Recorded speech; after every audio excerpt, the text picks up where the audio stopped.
After dating for 5 years, my fiancé told me he wasn't sure about marrying me. And he joked in front of his friends, if you were more attractive, I'd marry you. This morning, his mom called me in tears. James and I have been together for just over 5 years, engaged for the last 8 months. We met through mutual friends at a barbecue, just two people hitting it off over a shared dislike of craft beers and love for 80s movies. Our relationship progressed at a steady pace, dating for a year, moving in together after 2, adopting our dog, Muffin, at 3, and getting engaged last summer. The proposal was simple, just a Sunday morning walk to our favorite park where he nervously fumbled the ring box out of his pocket. I said yes immediately. We set the date for this November and have been slowly planning everything. Well, mostly me planning while he nodded along. About 3 months ago, James started making odd comments when we discussed wedding plans. Nothing outright negative, just hesitant. When I showed him potential venues, he'd say things like, "That's a lot of money for one day?" Or, "Do we really need to invite all those people?" I brushed it off as typical guy behavior or budget concerns. Then came the delayed responses to my texts about wedding stuff. I'd send him options for caterers, and he'd reply hours later with just "looks okay" or "whatever you want." When I asked if everything was okay, he'd say he was just busy at work. His engineering firm had taken on some big projects, so it made sense. Last month, he started going out more with his work friend Mike. They'd grab drinks after work or watch games at Mike's place. Again,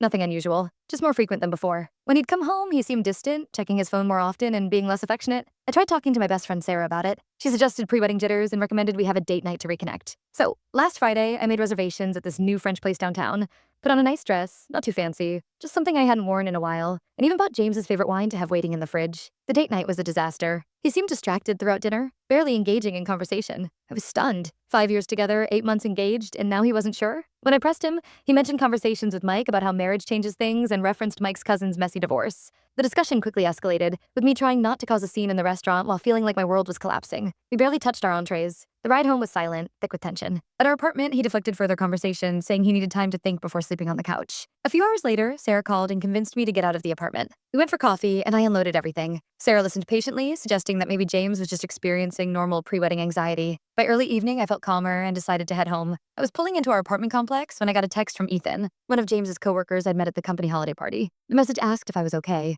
mentioning that things got weird at the old tavern. I called Ethan instead of texting back. He sounded uncomfortable, initially reluctant to share details. With some pressing, he finally revealed what happened. The guys had been giving James a hard time about wedding planning. And when Mike asked if he was ready to be with one woman forever, James expressed doubts about the wedding timing. When Mike asked what was holding him back, James, who was apparently drunk, said something like, "If you were more attractive, I'd be more excited about marrying you." Then he laughed it off like it was a joke. Ethan told me he and some other guys called James out for the comment, but James just got defensive and said they couldn't take a joke. I sat in my car crying for 20 minutes after that call. The man I'd loved for 5 years, who I thought loved me, had publicly joked about my appearance being the reason he was hesitant to marry me. I can't tell what happened next in this short video. The full story is on the channel, link below.